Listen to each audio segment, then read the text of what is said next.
to 6.8 kilometers. During the next phase, which is going to be the attitude hold phase, we can currently see that the altitude of the lander module is nearly 31 kilometers. Arushi, अभी हम इस ground trace को देखते हुए कह सकते हैं कि रफ ब्रेकिंग फेज की शुरुआत बहुत ही अच्छे तरीके से हुई है। आप ये देख सकती हैं कि जो भी प्रोजेक्टेड ग्राउंड ट्रेस है उसी पे अपना लैंडर मॉड्यूल आगे चलते हुए बढ़ रहा है। अभी तक ये देखा जा सकता है कि लैंडर मॉड्यूल लगभग 370 किलोमीटर 36 दिशा में चल चुका है। The mission operations team is analyzing the data. We can all see the seriousness and the concentration with which each and every parameter of the lander module is being analyzed. The performance so far seems to be nominal. जी आरुषि, चूंकि ALS activate किया जा चुका है इसलिए ground से कोई commanding नहीं की जा रही है। इस दौरान आपके स्क्रीन पे सारे डेटा इसरो के डीप स्पेस नेटवर्क से रियल टाइम में आ रहे हैं। इस मिशन में सेकेंड और थर्ड ऑर्डर गाइडेंस पॉलिनोमियल का प्रयोग हुआ है जो कि इनर्शियल थ्रस्ट और एंगल के हमेशा सुनिश्चित करेगा। During the entire descent, there is no ground intervention as the ALS has taken charge. The preparation for today's event had started nearly 48 hours before, wherein various pre-selections and uplinking of parameters were done. We can see that the vertical velocity of the lander module has been brought down. It is continuously coming down. And the ALS had already been initiated 1 hour before the scheduled time of the power descent start. Following this, the throttleable engine electronics module, the TECM, was switched on and lander was oriented to the favorable attitude.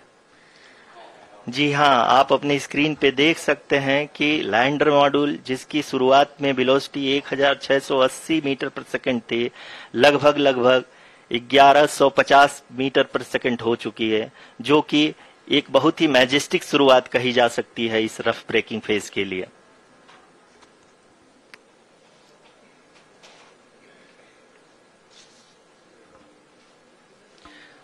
यहाँ पे मैं आपको ये भी बताते चलूं कि आप अपने स्क्रीन पे देख सकते हैं कि द लैंडर मॉड्यूल का आल्टीट्यूड धीरे धीरे अब कम होता हुआ दिख रहा है और जो कि एक्सपेक्टेड भी है।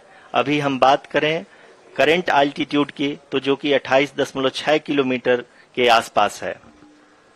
आप स्क्रीन पर ये भी देख सकते हैं चंद्रयान 3 लैंडर इमेजर डिस्प्ले।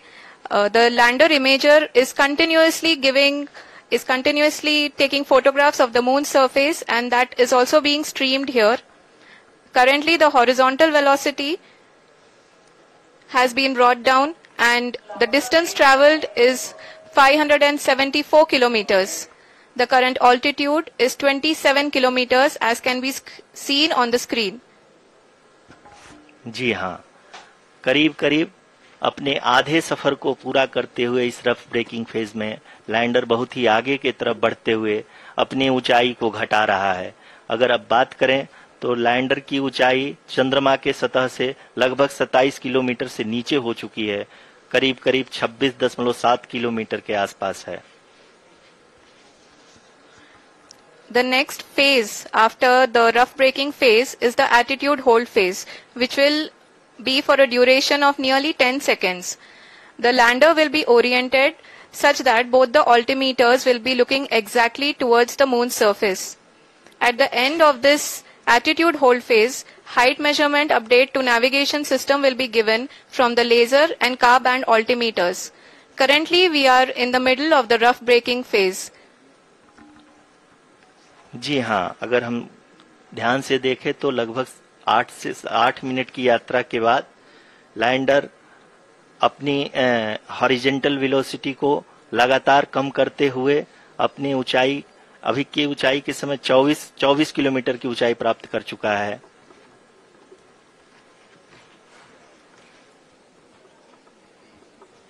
अब तक के आंकड़े को देखते हुए हम कह सकते हैं कि लैंडिंग पूरी तरह से नॉमिनल है। यहाँ पर हम देख सकते हैं कि हॉरिजेंटल वेलोसिटी लगातार कम होती हुई दिख रही है।